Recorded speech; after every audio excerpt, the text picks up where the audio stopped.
నమస్కారం ఘంటారావానికి స్వాగతం. ముందుగా ప్రధాన అంశాలు. తమిళనాట బల పరీక్షలో నెగ్గిన విజయ్, టీవీకే ప్రభుత్వానికి 144 ఎమ్మెల్యేల మద్దతు.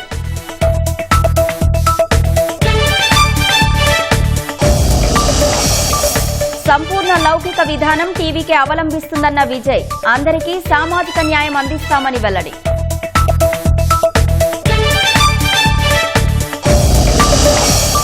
ఎమ్మెల్సీ అనంతబాబుకు సుప్రీంకోర్టు ఇచ్చిన బెయిల్ రద్దు. డ్రైవర్ సుబ్రహ్మణ్యం హత్య కేసులో రాజమహేంద్రవరం కోర్టు ఆదేశం.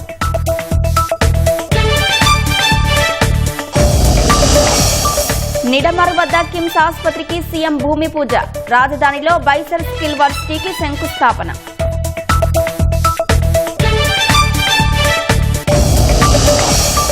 రాష్ట్రంలో రొయ్యల ఫీడ్ ధర తగ్గింపు. మంత్రి అచ్చెన్న ఆదేశాలతో తయారీ సంస్థల నిర్ణయం.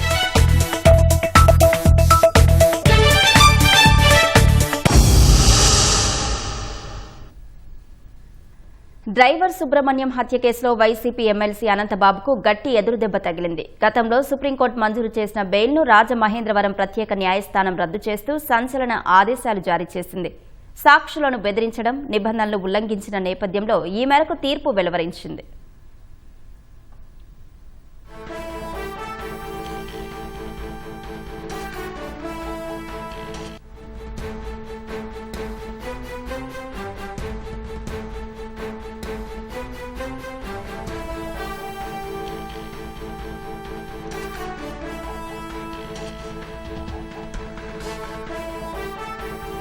డ్రైవర్ సుబ్రహ్మణ్యం హత్య కేసులో బెయిల్పై బయట ఉన్న అనంతబాబు ఈ కేసులో కీలకమైన 4 సాక్షులను ప్రలోభపెట్టినట్లు, బెదిరింపులకు గురిచేసినట్లు ఆరోపణలు వచ్చాయి. సాక్షుల ఫిర్యాదు మేరకు కాకినాడ జిల్లా సర్పవరం పోలీసులు కేసు నమోదు చేసి విచారణ చేపట్టారు. సాక్షులను భయభ్రాంతులకు గురిచేస్తున్నారనే పక్కా ఆధారాలతో పోలీసులు గత నెల ఏప్రిల్ 24న ఆయనను అరెస్టు చేశారు. హత్య వంటి తీవ్రమైన కేసులో బెయిల్పై ఉంటూ న్యాయ ప్రక్రియకు విఘాతం కలిగించేలా సాక్షులను బెదిరించడాన్ని కోర్టు తీవ్రంగా పరిగణించింది.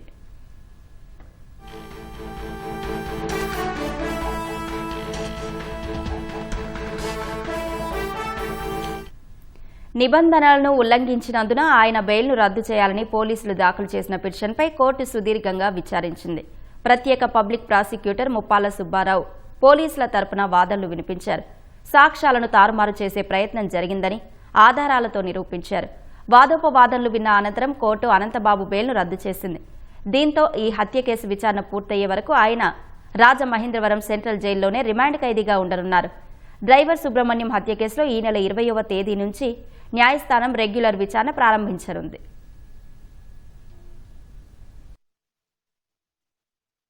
వైఎస్ఆర్సీపీ ఎమ్మెల్సీ అనంతబాబు తన డ్రైవర్గా ఉండి మానివేసినటువంటి వీధి సుబ్రహ్మణ్యం అనే ఒక దళిత యువకుణ్ణి అతి కిరాతకంగా హత్య చేసి 31 గాయాలు, 3 అంతర్గత గాయాలతో ఇంటికి తీసుకొచ్చేసి వదిలేసి వాళ్ళ కుటుంబ సభ్యులను బెదిరించి వెళ్ళిపోయారు.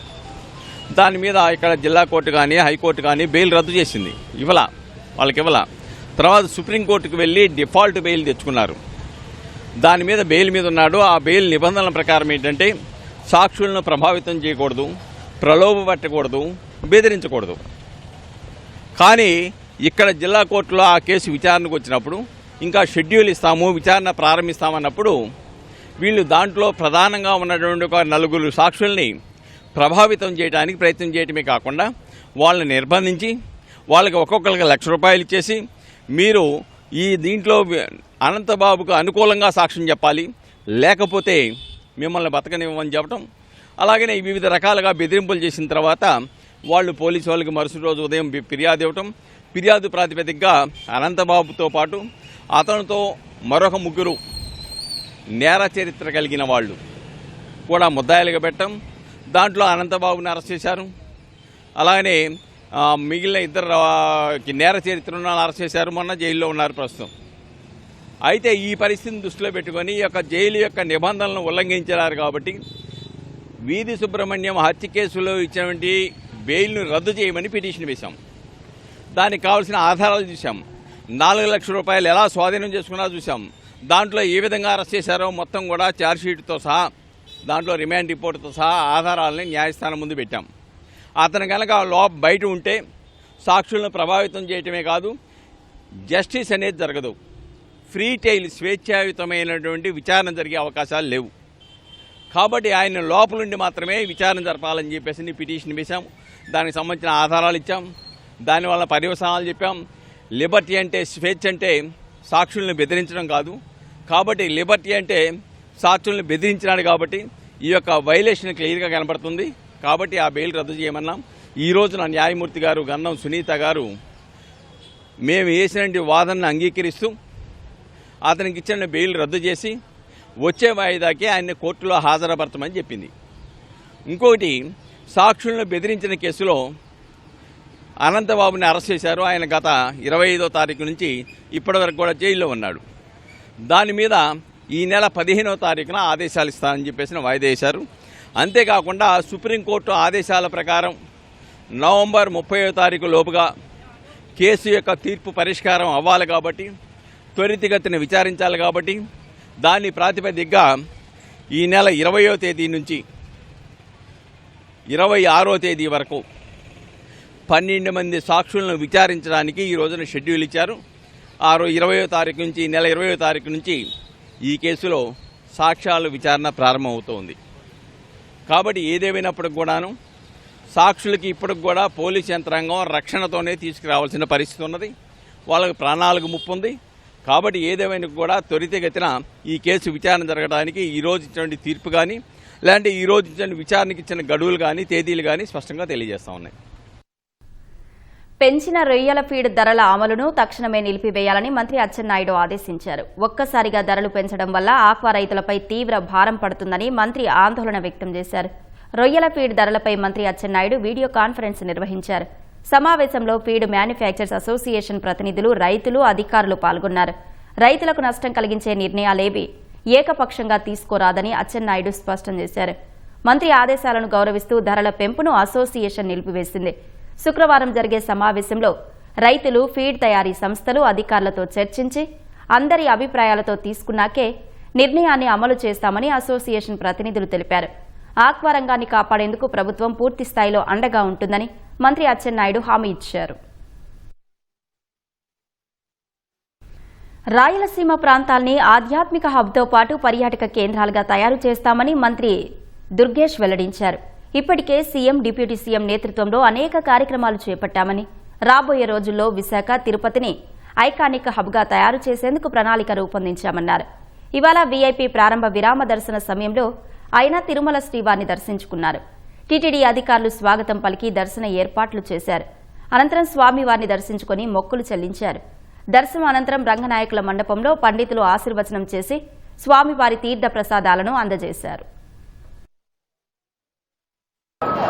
తిరుపతిని, అదేవిధంగా రాయలసీమ ప్రాంతాన్ని ఆధ్యాత్మిక హబ్తో పాటు పర్యాటక హబ్గా కూడా తయారు చేయాలనేటువంటి ఆలోచనతోటి ఆంధ్రప్రదేశ్ రాష్ట్ర ప్రభుత్వం ముఖ్యమంత్రి చంద్రబాబు నాయుడు గారు, ఉప ముఖ్యమంత్రి పవన్ కళ్యాణ్ గారుల నేతృత్వంలో అనేక కార్యక్రమాలను చేపడుతున్న సంగతి మీకు తెలుసు.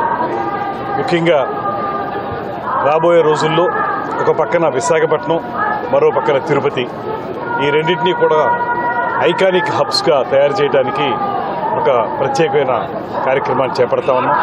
కేంద్ర ప్రభుత్వం కూడా నరేంద్ర మోడీ గారి యొక్క ఆశీస్సులతోటి పర్యాటక శాఖ ఆంధ్రప్రదేశ్లో 2 ప్రధానమైన ప్రాజెక్టులకి వారు శాంక్షన్ చేయబోతున్నారు. అందులో ఒకటి తిరుపతి, మరొకటి విశాఖపట్నం. ఈ 2 ప్రాంతాల్లోనూ కూడా పర్యాటక హబ్గా తయారు చేసి ఇక్కడ వచ్చిన వాళ్ళు ఒక 2-3 రోజులు ఉండే విధంగా వసతి సౌకర్యం కల్పించాలనేటువంటి ఆలోచనతో ఈ మధ్యకాలంలో తీసుకొచ్చినటువంటి ప్రత్యేక పాలసీ ద్వారా ప్రైవేటు భాగస్వామ్యాన్ని ఆహ్వానిస్తున్నాం. ఇవాళ చాలామంది ఇక్కడ పెట్టుబడులు పెట్టడానికి, ఇక్కడ 5 స్టార్ హోటల్స్, 4 స్టార్ హోటల్స్ నిర్మించడానికి ముందుకొచ్చారు. ఈ మధ్యకాలంలోనే రమారమి ఒక 1 హోటల్స్ ఇక్కడ శాంక్షన్ చేయడం జరిగింది. దీనికి ప్రధానంగా పీపీపీ మోడ్లో, పబ్లిక్ ప్రైవేట్ పార్ట్నర్షిప్ మోడ్లో ఇక్కడ ఇవన్నీ కూడా నిర్మించడం జరుగుతూ ఉంది. రాబోయే రోజుల్లో ఈ ప్రాంతాన్ని మరింతగా పర్యాటక రంగంలో అభివృద్ధి చేయడానికి ఏ కార్యక్రమాలు చేపట్టాలో తెలుసుకోవడానికి కూడా ఇవాళ ఈ కార్యక్రమాన్ని ఉద్దేశించుకున్నాం అనేటువంటి మాటను తెలియజేస్తూ సెలవు. విశాఖ వాసుల దాహార్తి తీర్చడం కోసం జీవీఎంసీ సమ్మర్ యాక్షన్ ప్లాన్ సిద్ధం చేసింది. విశాఖపట్నం సమీపంలో ఉన్న మడసరలోబా, గంభీరం, మేఘాద్రిగడ్డ రిజర్వాయర్ నుంచి నీటిని వినియోగించుకుంటున్నారు. ఏలూరు ద్వారా వచ్చే నీటితో కనితి బ్యాలెన్సింగ్ రిజర్వాయర్ ద్వారా నగర ప్రజలకు మంచినీరు అందిస్తున్నారు. ఇప్పటికే విశాఖకు ఏలేరు, సీలేరు, రైవాడ 3 ప్రాంతాల నుంచి నీరు వస్తోంది. రానున్న రోజుల్లో పోలవరం ప్రాజెక్టు పూర్తయితే 30 టీఎంసీల నీరు విశాఖకు రానుంది. సమ్మర్ యాక్షన్ ప్లాన్పై జీవీఎంసీ కమిషనర్ కేతన్ గార్గ్తో మా ప్రతినిధి ఆదిత్య పవన్ ముఖాముఖి. మహావిశాఖ నగరపాలక సంస్థ నగర ప్రజల కోసం మంచినీరు అందించడం కోసం ప్రత్యేకమైనటువంటి మాస్టర్ ప్లాన్ రూపొందించింది. ప్రస్తుతం మనతోటి మహానగరపాలక సంస్థ కమిషనర్ కేతన్ గారికి ఉన్నారు. వారితో మాట్లాడుతూ నమస్తే అండి. ఎండలు పెరుగుతున్నాయి, దాహార్తి ఉన్న పరిస్థితులు ఉన్నాయి, కొన్ని ప్రాంతాల్లో ఉన్నాయి. ఏ రకంగా మాస్టర్ ప్లాన్ వేశారు? మంచినీళ్ళు అందించే విషయంలో ఏ రకంగా ముందుకెళ్తున్నారు? మనకి విశాఖపట్నం సిటీ సంబంధించి జీవీఎంసీ సంబంధించి ఇప్పుడు ఎండాకాలం వస్తుంది అని ఆల్రెడీ లాస్ట్ 4-5 months నుంచి మేము ప్రిపరేషన్ స్టార్ట్ చేశాము. సో లాస్ట్ డిసెంబర్ జనవరి నుంచి we have drawn the summer action plan. Summer action plan క్రితం మన 98 వార్డ్స్లో కూడా ఏ ఏరియాలో బోర్వెల్స్ కానీ పైప్ లైన్స్ కానీ ఎంతవరకు కెపాసిటీ ఉంది, ఉన్న సప్లై బట్టి ఎంతవరకు సప్లై రిజ్యూమ్ అవుతుంది అని చెప్పి ఆ ప్లాన్ యాక్షన్ డ్రా చేయడం జరిగింది. So we have identified around 91 engineering works. 91 engineering works to the extent of amount 8.92 crores 9 కోటికి ఐడెంటిఫై చేశాము.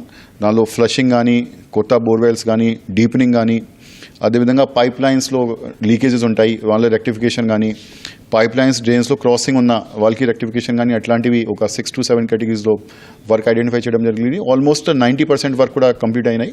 కొన్ని బోర్వెల్ ఫ్లషింగ్ కొన్ని పెండింగ్ ఉన్నాయి, అది కూడా నెక్స్ట్ 1 weekలో 10 daysలో కంప్లీట్ అయిపోతుంది. అదే కాకుండా మనకి ఏవైతే రిజర్వాయర్స్ ఉన్నాయో, రిజర్వాయర్ నుంచి మీకు తెలుసు ఏలేశ్వరం నుంచి మాకు ఏలూరు కెనాల్ నుంచి ఆల్మోస్ట్ 65% సప్లై ఉంది. అదే కాకుండా రాయవాడ కెనాల్, గంభీరం లోకల్ సోర్సెస్ ఉన్నాయి. అక్కడ నుంచి కూడా సప్లై ఏవైతే ఉంటుందో అక్కడ కెనాల్ మెయింటెనెన్స్ వర్క్ కూడా పూర్తిగా టేకప్ చేయడం జరిగింది కన్సర్న్డ్ డిపార్ట్మెంట్స్ కోఆర్డినేషన్తో, ఇరిగేషన్ కానీ, విస్కో కానీ. అది చేసినాక మనకి ఇక్కడ లోకల్గా కూడా ప్రతి 98 వార్డ్స్కి ఒక ఇంజనీరింగ్ ఇన్ఛార్జ్, అసిస్టెంట్ ఇంజనీర్ కేడర్లో ఇంజనీరింగ్ ఇన్ఛార్జ్ పెట్టడం జరిగింది, ఎస్పెషల్లీ ఫర్ వాటర్ సప్లై. వాళ్ళకి నంబర్స్ కూడా, నేమ్తో సహా డీటెయిల్స్ కూడా ప్రెస్లో రిలీజ్ చేయడం జరిగింది 2 days క్రితం. సో ఎక్కడైనా ఇష్యూ వచ్చినప్పుడు కూడా ఏఈస్ కూడా రెస్పాన్సిబుల్గా అక్కడ అందుబాటులో ఉంటారు 24/7. అదే కాకుండా జీవీఎంసీలో ఫ్రీ టోల్ ఫ్రీ నెంబర్ కూడా, హెల్ప్ లైన్ నెంబర్ కూడా ఇవ్వడం జరిగింది. ఎక్కడైనా పబ్లిక్కి ఏ సమస్య వచ్చినా కూడా కన్సర్న్ టోల్ ఫ్రీ నెంబర్కి కాల్ చేసినా, ఏకి కాల్ చేసినా, we are resolving the issues in 1 to 2 hours of time. మనకి సప్లైస్ గ్యాప్స్ కూడా చాలా చోట్లలో ఉన్నాయి. Timings for example 6 to 7, 7 to 8 timing differentiation ఉన్నప్పుడు మేము కూడా మన ఆఫీసర్స్ నుంచి జనాలకి చెప్తున్నాము. సో దట్ వాళ్ళ టైమింగ్స్కి వాళ్ళకి సరిగా చెప్పగలితే, కమ్యూనికేట్ చేయగలిగితే, వాళ్ళు కూడా కోఆపరేట్ చేస్తే ఆ టైంకి వాళ్ళు అందుబాటులో ఉంటేనే వాటర్ సప్లై కూడా మనకి కన్ఫర్మ్ అవుతుంది. అదేవిధంగా మధురవాడ ఏరియా అట్లాంటివి కొన్ని ఏరియాస్లో ఎక్కువ అంటే సమ్మర్ సీజన్లో అండర్ గ్రౌండ్ వాటర్ పడిపోతూ ఉంటాయి, వాటర్ టేబుల్స్ డిప్లీట్ అవుతున్నాయి. కాబట్టి అక్కడ dependency on the municipal supply is high because of this factor. So అక్కడ ఎక్కువ డిమాండ్ వచ్చింది కాబట్టి ట్యాంకర్స్ కూడా మేము అందుబాటులో పెట్టాము. So almost 50 tankers are deployed in across the area and which are available just on the call of 1 or 2 hours of time. So we are completely ready. ఎక్కడైనా water సమస్య వచ్చినప్పుడు కూడా పానిక్ అవ్వాల్సిన అవసరం లేదు. కాల్ చేస్తే 1-2 గంటల్లో మన జీవీఎంసీ సిబ్బంది రెస్పాండ్ అయ్యి మీకు మంచినీళ్ళు అందుబాటులో తీయడానికి రెడీగా ఉన్నారు. నగరవాసులకి మంచినీరు అందించే విషయంలో మాస్టర్ ప్లాన్ అమలు చేస్తున్నారు. ప్రజలు ఇబ్బంది పడకుండా అధికారులను సంప్రదించేటైతే తక్షణమే వారికి మంచినీరు అందించేటువంటి సౌకర్యాన్ని కల్పించినట్టుగా కమిషనర్ చెప్తున్నారు. కెమెరా పర్సన్ సురేష్తో ఆదిత్య పవన్, విశాఖపట్నం. హిందూ ధర్మాన్ని, దేవాలయాలను కాపాడుకోవాల్సిన బాధ్యత ప్రతి ఒక్కరిపై ఉందని యువ హీరో తేజ సజ్జా అన్నారు. ధర్మ పరిరక్షణే ధ్యేయంగా కొండగట్టు ఆలయ అభివృద్ధికి కృషి చేస్తున్న ఉప ముఖ్యమంత్రి పవన్ కళ్యాణ్ కు ఆయన అభినందనలు తెలిపారు.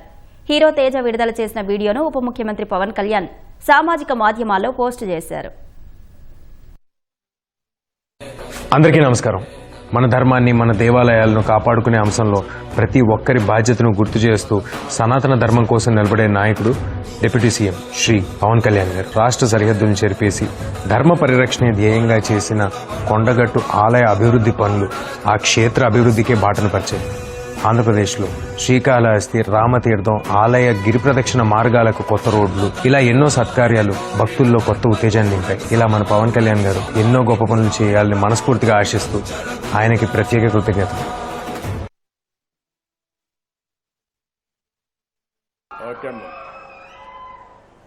గౌరవనీయులు స్థానిక పార్లమెంట్ సభ్యులు, కేంద్ర మంత్రివర్యులు పెమ్మసాని చంద్రశేఖర్ గారు,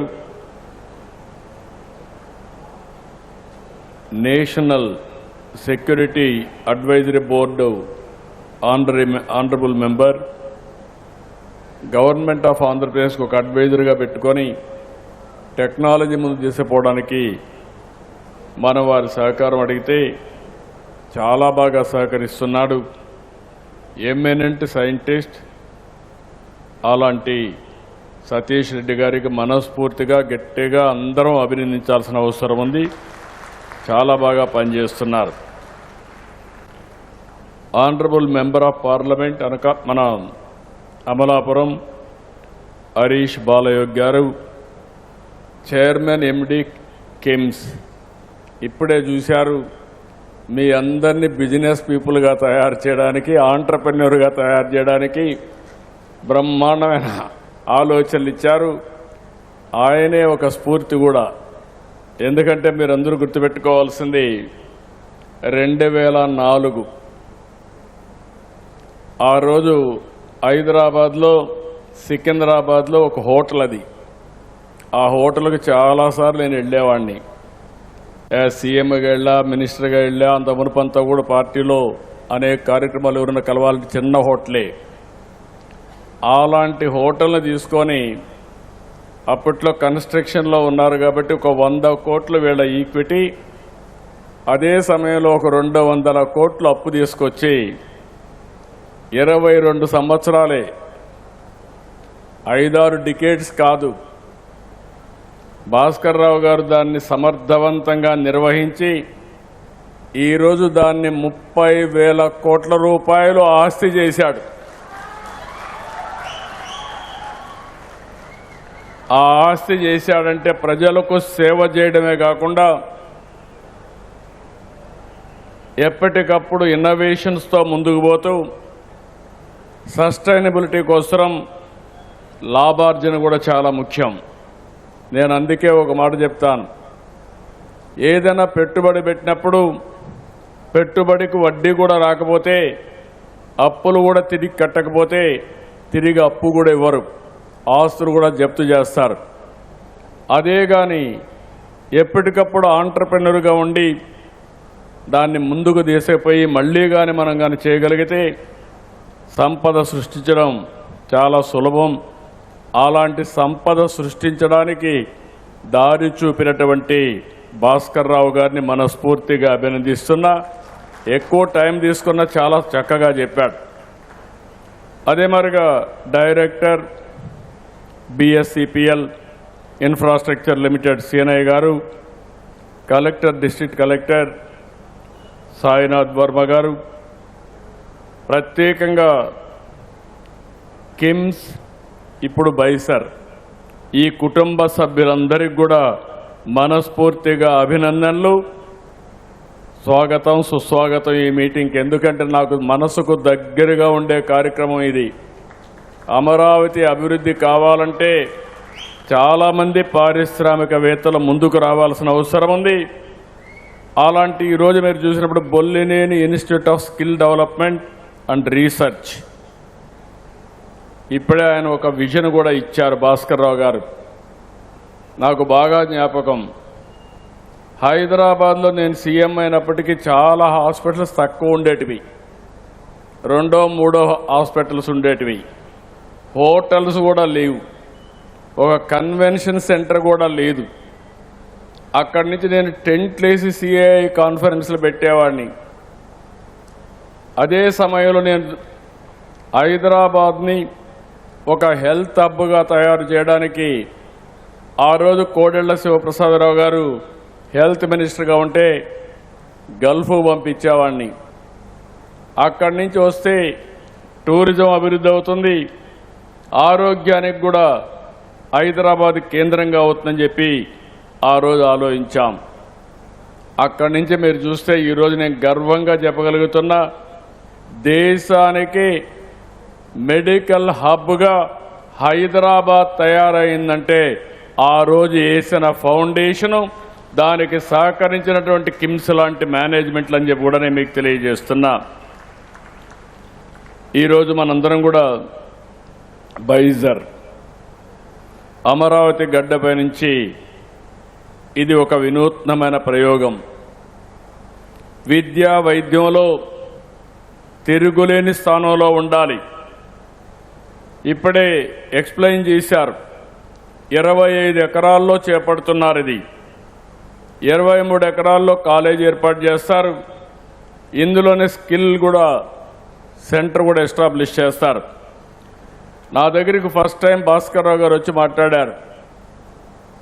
నేను స్కిల్ డెవలప్మెంట్ పెడతాను, మెడికల్ కాలేజ్ పెడతాను, నాకు మీరు ల్యాండ్ ఇస్తారంటే నేను ఆయన ఆహ్వానించి డిస్కస్ చేసినప్పుడు 1,00,000 మందికి నేను స్కిల్ డెవలప్మెంట్ చేసి, మనం ఏంటంటే అందరం కూడా ఆలోచించేది ఒక హాస్పిటల్ అంటే ఓన్లీ వైద్యుల్నే చూస్తాం, డాక్టర్లనే చూస్తాం. డాక్టర్ల కంటే ముఖ్యంగా కావాల్సింది నర్సెస్ కావాలి, పారామెడికల్ స్టాఫ్ కావాలి, టెక్నీషియన్స్ కావాలి. ఒకప్పుడు మనం అందరం కూడా ఎంబీబీఎస్ అంటే ఒక్క పేషెంట్ని ట్రీట్మెంట్ చేయడం వరకే చూసాం. ఇప్పుడు టెక్నాలజీ మారిపోయింది. ఈ టెక్నాలజీ ఎంతవరకు పోయిందంటే డాక్టర్ కూడా ఏఐ నేర్చుకుంటే తప్ప, ఐటీ నేర్చుకుంటే తప్ప ప్రగతి సాధించలేని పరిస్థితికి వస్తున్నారంటే అది టెక్నాలజీకి ఉండే మహత్యం అని చెప్పి కూడా నేను మీకు తెలియజేస్తున్నా.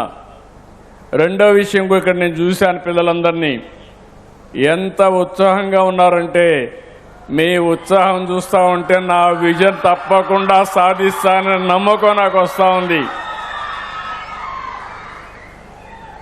23 నెలల కంటే ముందు ఈ రాష్ట్రంలో ఒక అరాచకం, ఒక విధ్వంసం,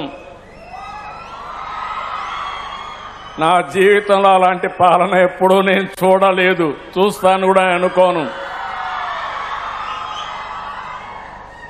50 సంవత్సరాలు సుదీర్ఘ రాజకీయ చరిత్ర.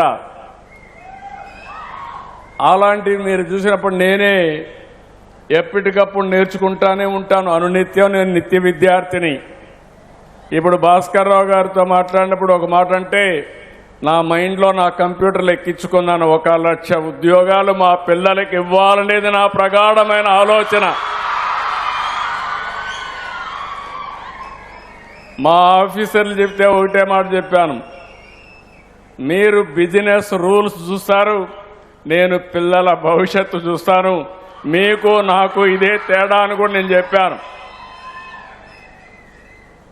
ఇప్పుడు వారు ఒక మాట అంటే నేను చెప్పాను, 0 డేట్ ఈరోజే స్టార్ట్ అయింది.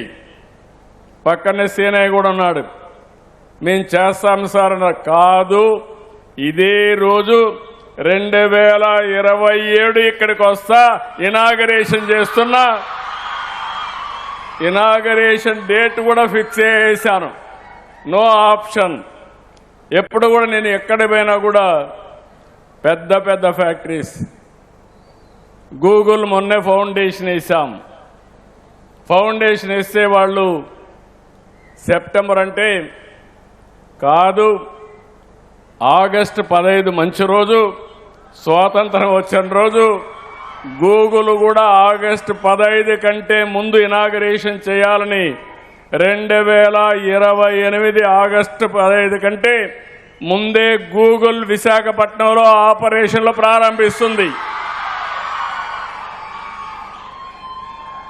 ఆర్సెలర్ మిత్తల్ పెద్ద స్టీల్ ప్లాంట్, ఆయన కూడా వచ్చినప్పుడు నేను ఒకటే చెప్పాను, నువ్వు 5 ఏళ్ళు 10 ఏళ్ళు కాదు, ప్రపంచంలోని best technology company, biggest company, నాకు కావాల్సింది 2028 డిసెంబర్ లోపల ఫేజ్ 1 పూర్తి చేయాలని ఆదేశాలు ఇచ్చా. చేస్తున్నామని చెప్పి కూడా నేను మీకు తెలియజేస్తున్నా. నేను ఎప్పుడు కూడా ఫౌండేషన్ వేయడానికి, రిబ్బన్లు కట్ చేయడానికి నేను సిద్ధంగా లేను. నేను వచ్చినప్పుడే ఎవరైతే పెట్టుబడి పెడతారో, ఏ రోజు ఓపెన్ చేస్తారో చెప్తే దాని మీద నేను మాట్లాడతానని చాలా స్పష్టంగా చెప్పా. కృష్ణయ్య గారికి చెప్తున్నా, భాస్కర్ రావు గారికి చెప్తున్నా, మీకు ఏ పర్మిషన్లు కావాలన్నా ఆటో పైలట్లు ఇచ్చే బాధ్యత మాది, దాన్ని అమలు చేసే బాధ్యత మీది. మెడికల్ అండ్ హెల్త్లో చాలా అవకాశాలు ఉన్నాయి. మనం ప్రపంచానికే లీడర్స్గా తయారయ్యే అవకాశం వస్తుంది. అయితే ఒక డాక్టర్లే కాకుండా దీనికి అనుబంధంగా ఉండే అన్ని విషయాల్లో మనం దీనికి శ్రీకారం చుట్టాల్సిన అవసరం ఉంది.